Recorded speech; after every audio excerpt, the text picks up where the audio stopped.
Hello, my name is Heather Carrera, Nutrition and Wellness Coordinator for CAS, and today I'm going to be talking about functional nutrition for women's health using food as medicine. So we specifically are talking about women's health because it is such a great barometer of not only her own environment, but the environment at large. So in women's health is essentially starting to shape when she's in the womb, when she's in her mother's stomach, and then further throughout her life, her social, cultural, and ecological environment begins to shape her health.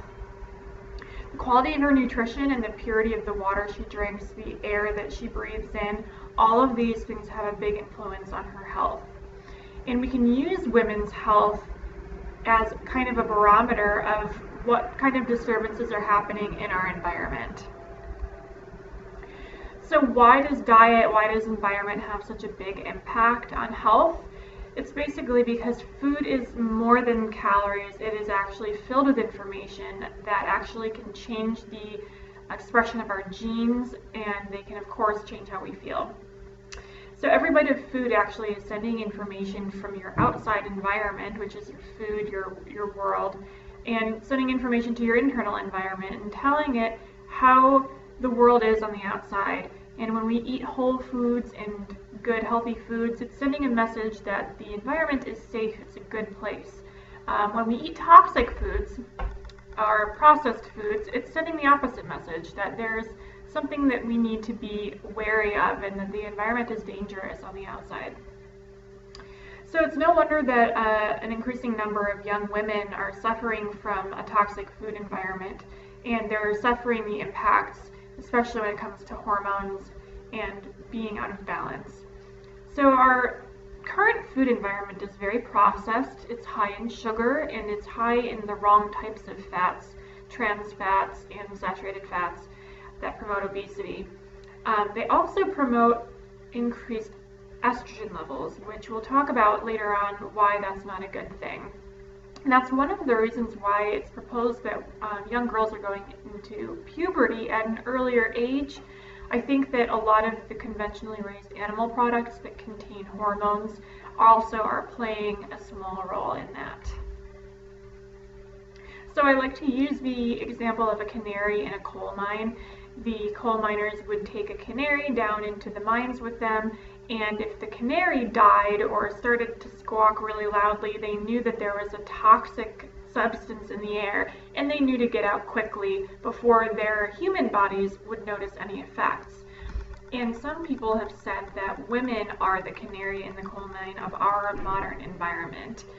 And the reason that is because our bodies are just more delicately balanced, and our hormones are influenced more obviously by our culture, by our environmental toxins, and by a poor diet.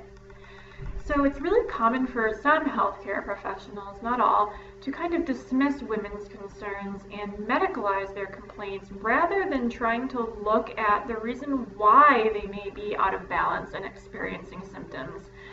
So in other words, doctors are sometimes treating the canary, the bird that might be ill from the toxins in the air. They're trying to keep it alive by supporting it with oxygen and medication, rather than trying to get to the root cause of what's causing the symptoms in the first place.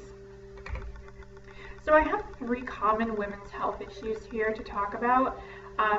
The first one, low testosterone and estrogen dominance, often leading to low libido. So this is something that you would need to get a doctor to diagnose and to test, of course, your estrogen levels and your testosterone levels. But the conventional medicine approach to treating this would be to say, okay, you have low testosterone, you have too much estrogen, let's give you supplemental testosterone. And you can do that in a cream or other ways, but in other words, they're just trying to correct the balance by adding more of what you don't have. The functional medicine approach, which really tries to get to the root cause of an issue, would say, why are you experiencing this imbalance? Maybe your stress levels are causing an imbalance. Maybe you're on birth control, which is an exogenous source of estrogen. Maybe your diet is causing or contributing to the imbalance. And then of course with the functional nutrition approach, using foods to get to the bottom of things, we would use some maybe seed cycling, which I will talk about later, talk about maybe an elimination diet or trying to get on a more whole foods diet, looking at pesticide exposure, things like that. When it comes to PMS, this is one that is a common experience for young women and women of all ages, but it's often dismissed by doctors. So if you go to your gynecologist and you say, I have extreme cramping or clotting or something of that nature, they might say it's a normal part of being a woman and just take your over-the-counter medication and go on your way. Very few women experience a doctor trying to understand why they're experiencing these severe symptoms. And it's kind of makes women feel like it's just normal to just be in pain all the time. So a functional medicine approach would again look to try to find the root cause, try to look at why hormones might be out of balance. Maybe there's a nutrient deficiency. Of course, dietary contributing factors could be excess sugar, not enough healthy fats. There's a lot to look at with diet. And then missed or irregular periods. So if you are going to a conventional doctor, they may prescribe hormones to actually regulate your menstrual cycle, and often that includes birth control pills. And as I said before, birth control pills are an exogenous, meaning it's not produced in the body, source of estrogen, which causes many other symptoms and side effects. So you might be fixing one problem, but actually making a whole new list of problems for yourself. And the functional medicine and functional nutrition approach, similar to what we talked about before, looking at the root cause of why your hormones are out of balance, looking at nutrients, looking at body fat percentage. If it's too low, women will miss or lose their period completely. And of course, supporting the woman nutritionally, correcting any deficiencies, and there are specific foods, herbs, supplements that can help with all of this. So the suffering related to menstrual cycles is really not necessary, and in many cases it can be either greatly reduced or eliminated by changing diet, lifestyle, and maybe with the addition of a couple of supplements here and there.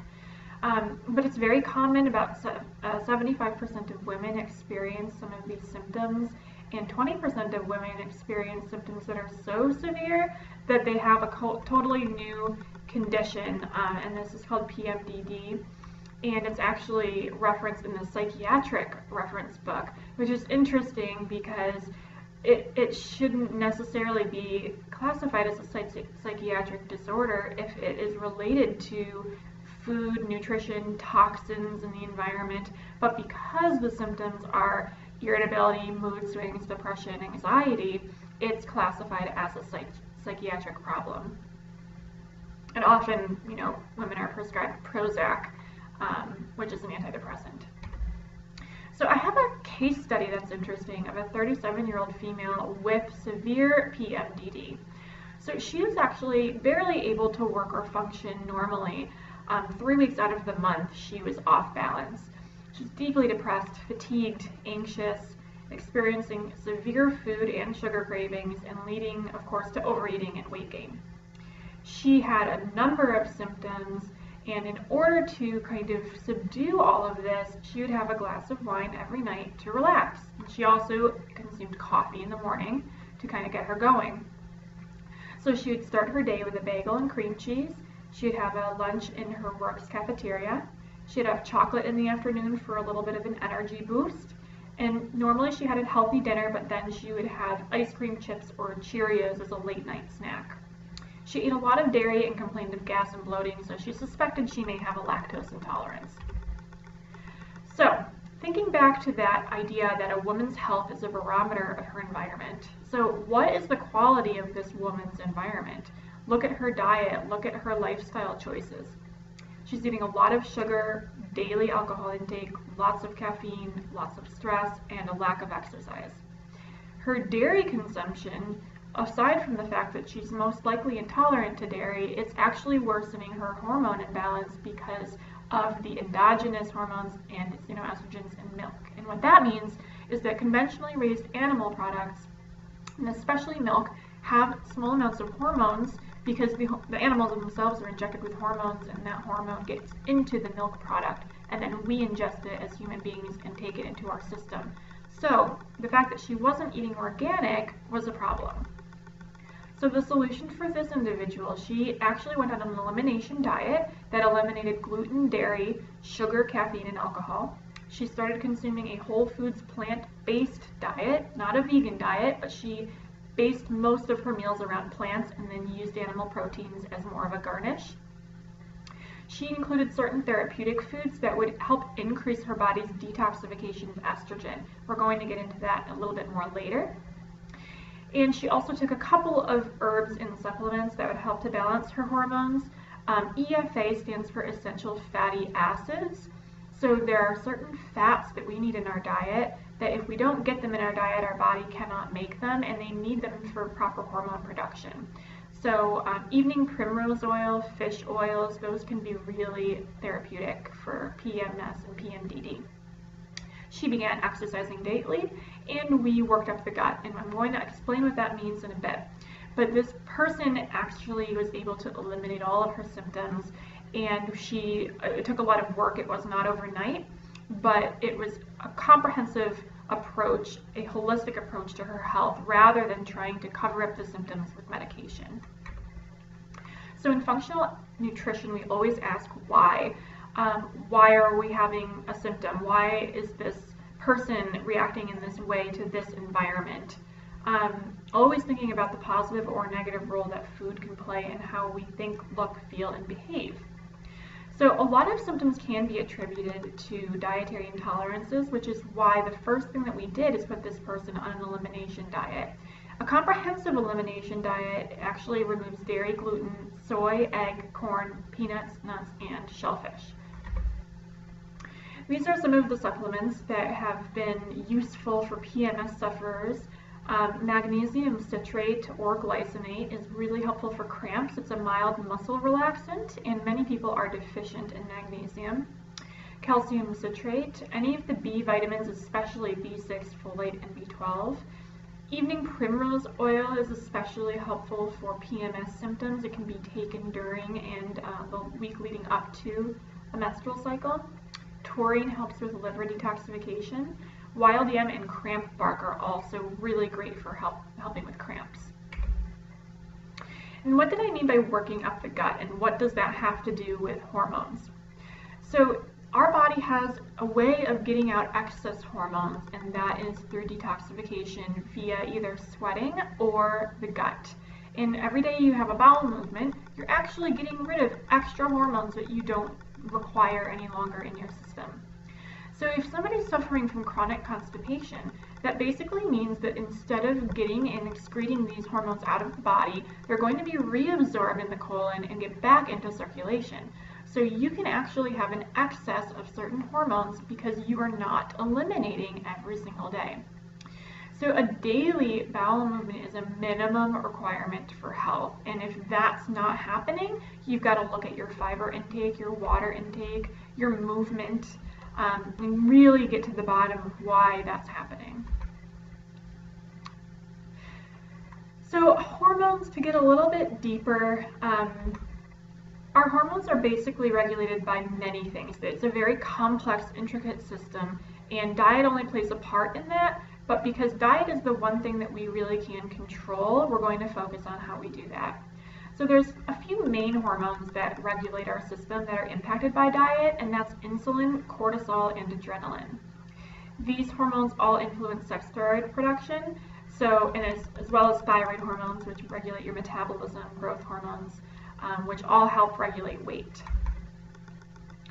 So there's really an epidemic of hormonal disturbances in the life cycle. So all of these issues are prominent in our country. An early age of menarche, which is first period, hormone dysfunction, PMS, endometriosis, fibroids, menstrual difficulties such as pain and heavy bleeding, infertility, and breast cancer. So what is going on in our dietary environment? What's happening?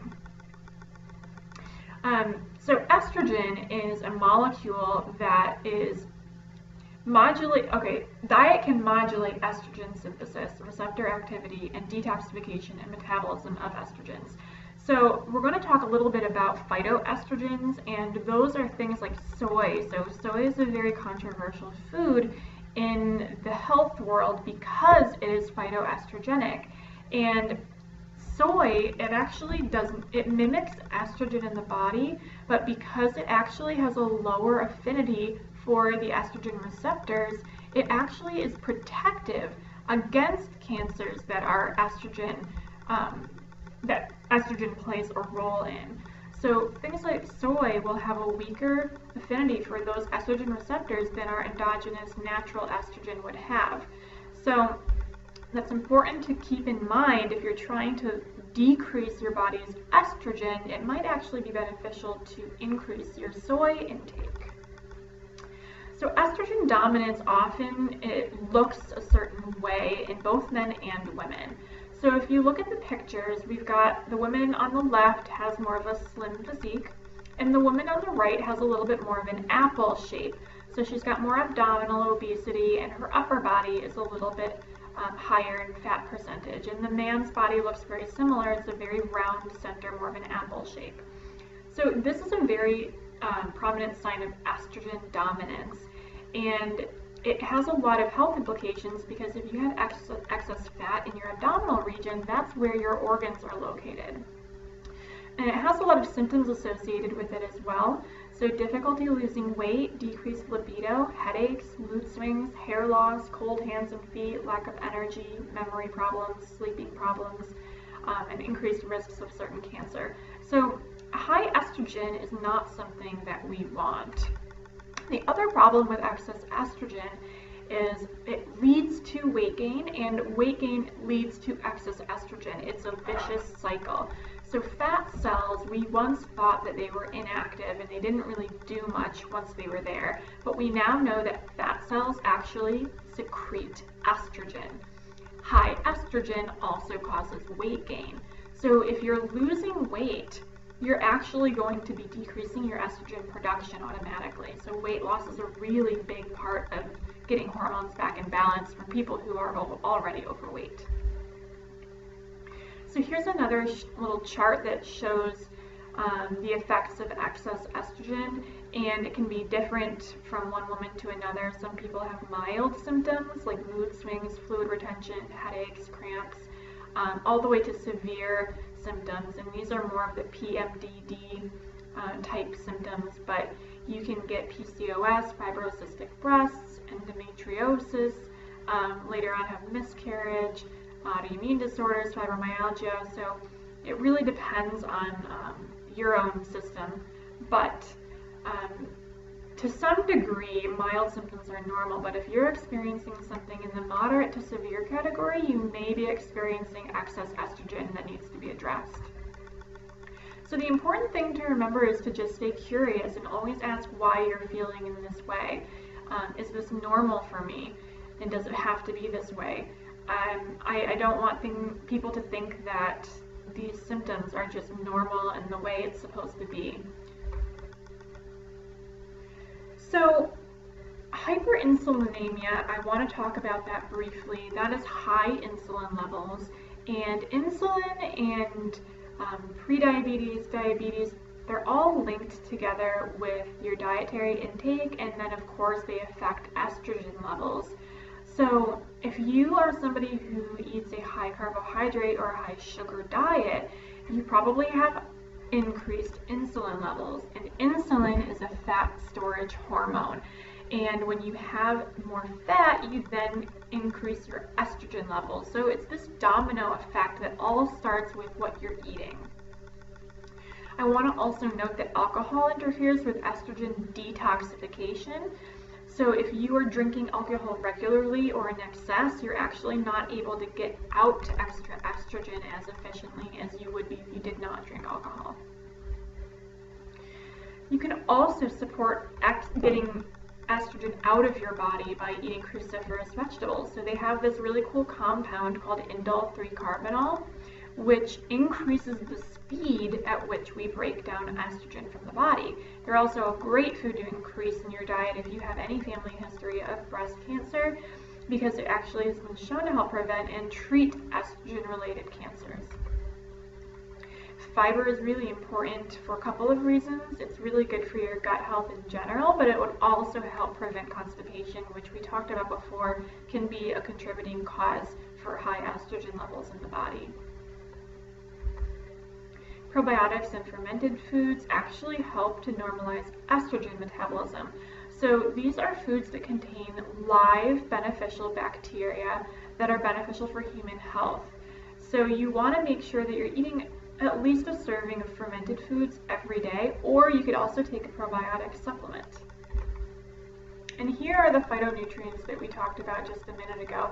So soy products, that could be edamame, tofu, tempeh, miso, they all contain these compounds that actually help block our natural estrogen from binding to receptors. There are also isoflavones in soy products, also in legumes, and these actually help modulate the hormone response by competing with a different receptor site. So they actually block inflammation. It can lower inflammation, inflammation can be a root cause of a lot of PMS symptoms like pain, cramping, headaches, all of those things. And so just so you know, soy is not the only phytoestrogenic food. Flaxseed is another one. So if you're not quite comfortable including soy in your diet, you could include flax, preferably ground flaxseed, every day. Another great food to include that's pretty easy is to eat 1 to 2 raw carrots a day. One study found that it may help the colon absorb endotoxins and estrogen for excretion. So that's a good thing because we want to get toxins out of the body. We do not want to reabsorb them. So speaking of toxins, we have our environment is very different than it was even 100 years ago, and pesticides and herbicides are really prevalent, especially if you're not buying organic. So I want to talk a little bit about how that affects our bodies. So our bodies, when they're exposed to a toxin, they store them in fat cells, and that's really important to remember. So instead of storing them in our organs or in our bones, the body puts them in a place that's safe, and it's on the outside of our body, not near our organs. The safest place is in fat cells. So the more toxins we ingest, whether it's breathing in through the air, drinking in water, or our food, the more fat we're going to have to create to store all of these toxins. Now, what are the toxins? What are we talking about? Pesticides and herbicides in foods that are sprayed is a big one. Birth control pills can actually be viewed as a toxin because they're fake estrogens that you're taking in on a regular basis. Plastics are a big one. So any kind of plastic, even BPA-free plastic, unfortunately, has toxins. And if you heat the plastic up, it actually increases the amount of toxins that can be absorbed in the food or water that is touching the container. And I just wanted to note that men can be affected by all of these as well. This is not just specific to women's health. It's just that women tend to feel the symptoms and notice the side effects of all of these much earlier on than men, which goes back to the canary in the coal mine scenario. So a big way that you can reduce your toxic exposure, specifically the toxins that are going to influence your hormone balance, is by eliminating plastics from your entire day. And you'd be surprised how many plastics you come in contact with throughout the day. Start with the ones that you know that you're ingesting something from. So food containers, water bottles, switch to glass, switch to different materials, stainless steel, things that don't actually have plastic in them. There's an environmental working group is a website that has a great source for everything toxic related. They have a dirty dozen list for the worst 12 toxic chemicals to avoid and where they're found. Their website is ewg.org. I highly recommend everyone checking it out. Okay, seed cycling. So this is a way that you can use foods and supplements to balance your hormones. And the idea is that you are using certain seeds during the time of the month that estrogen is low, that it actually helps increase estrogen. And then you're using other seeds during the time that estrogen is high, that actually it helps decrease estrogen. So you switch every 2 weeks what foods you're eating and what supplements you're taking to help naturally balance hormones. This is another explanation. So day 1 through 14, you would be doing 1 tablespoon of flax and 1 tablespoon of pumpkin seeds each day. Day 15 through 28, you'd be doing 1 tablespoon of sunflower seeds and 1 of sesame seeds.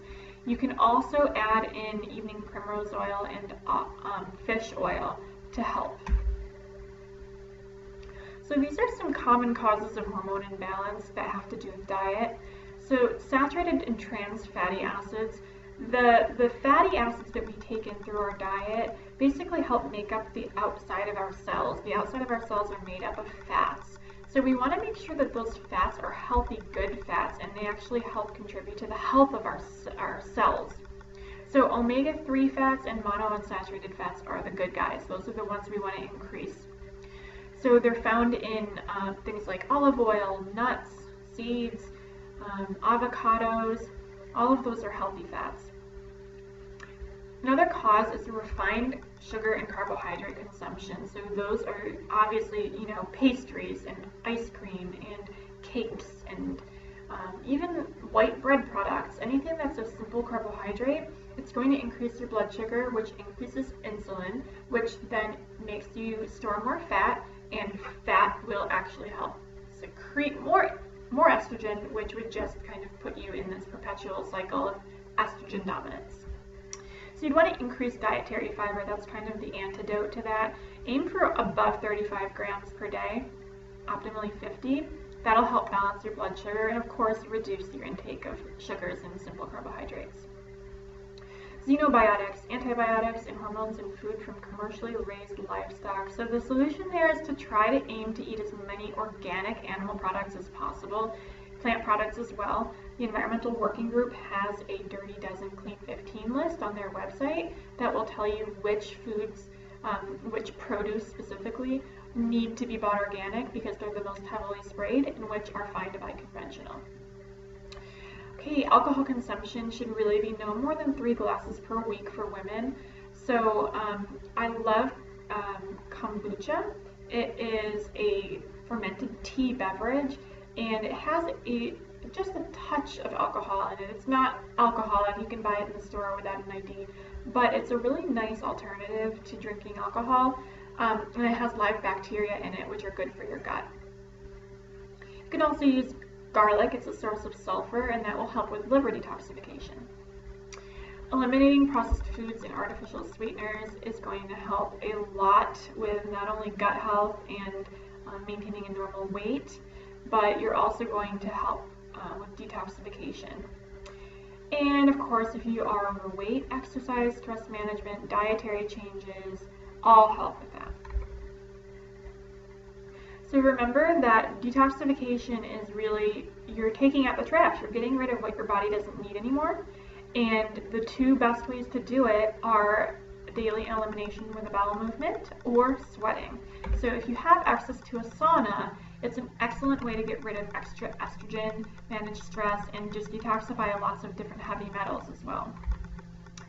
You can also try dry brushing. So this is a technique that you use a very firm bristle brush, and you swipe up in the directions that the arrows are showing towards the heart, and it really helps promote lymphatic flow, and lymph vessels are what collects all of the debris and the junk that we're trying to get out of the body. When you're sick, your lymph nodes tend to swell, and that's because your body's trying to get rid of a virus or a bacteria. So helping that flow a little more smoothly with manual stimulation or dry brushing can help promote detoxification. Stress. So this little diagram is depicting what is called the Pregnenolone steal. And the Pregnenolone steal has everything to do with cortisol and stress production. So we've got cortisol over here. This is representing when you're stressed. So let's say you had a really tough week, stressful work, school, whatever it was, your cortisol will go up. That's a normal reaction to stress. Now look what happens here. You've got pregnenolone going to progesterone, going to cortisol. That is the pathway. But pregnenolone is also used to make estrogen and testosterone. So it's actually going to steal pregnenolone down this pathway when you're stressed, and it's going to pull away from hormone production. So you can actually produce a relative excess of estrogen and a hormonal imbalance just from being stressed. Sleep is a big part of managing stress. You actually detoxify your stress hormones when you get a good night's sleep. It has a lot to do with detoxification on the whole, because you're really, when you're asleep and you're not eating and you're not expending energy on anything else, that's when your body does the most of its cleaning out process. So you've got to aim for a minimum of 7 hours, optimally 8 or 9 hours of sleep per night, and good quality sleep is very important, so it can't be broken up. Sleep is a complex issue. There's enough information on sleep for a whole other talk, but definitely aim to get your sleep. And alcohol. So we talked about before how alcohol consumption does reduce your excretion and detoxification of estrogen, and it can actually increase your estrogen levels because of that. It also slows down fat burning, which is not good for anybody who's trying to get fit and lean. So try to limit your servings. 1 to 2 a day should be the max, but anytime that you're having more than 1 serving a day regularly, you have a risk of increasing your estrogen levels significantly. So the takeaway tips to help balance hormones naturally: eat more real food, less processed food. If it comes in a box or a package or a bag, it's probably not in its whole food form. There are some exceptions, of course. Fruits and vegetables can come in a package or bag sometimes, but you know what a processed food is when you look at it, so try to decrease those and you increase your organic intake as much as you can financially. Part with plastics. Try to aim for more glass, more stainless steel, ceramic, other materials that don't contain chemicals. Start to become aware of the cosmetics you're using. The Environmental Working Group website also has a really great resource for what cosmetics contain chemicals that are not good for us and alternative products. Aim to get 7 to 9 hours of sleep. Consider hormone helping supplements. So there's a lot out there. I think the best to start with are evening primrose oil and fish oil. Try seed cycling. You've got to give it at least a couple of months to see any kind of a positive effect. Eat plenty of cruciferous vegetables, and by plenty I mean at least 1 cup per day. That's going to help excrete excess estrogen, and it's got a lot of anti-cancer compounds in it. Support detoxification by eating a clean diet, getting plenty of fiber to help ensure daily elimination, and sweating daily either in a sauna or you can sweat plenty if you're exercising hard enough, and body brushing. Find ways to manage stress, whether that means yoga, meditation, deep breathing, and give your body some love during your period. So cocoa powder actually helps during a low estrogen state, which is what you're in when you're experiencing your menses, and it can actually raise dopamine and serotonin. So it's not a coincidence that people crave chocolate when they have their period, because it actually helps improve mood, and it helps with cravings. So go for it. Enjoy some cocoa powder. I recommend 72% or higher cacao content. That'll keep the sugar down, and it'll keep the antioxidants and fiber up. There are also some pretty great teas out there that are specifically devoted to women with PMS and healthy cycles. I love the brand Traditional Medicinals, and there are probably others out there that they use specific herbs that are targeted to ease cramps and water bloat and improve mood. So thank you for listening. I hope the information has helped you feel empowered to restore balance to your body. Our diet is something that we are generally in pretty good control of, so it should help you feel like you have some kind of control over how you're feeling and that you're very capable to go through all the cycles of life with ease and peace. Okay, thank you very much for listening.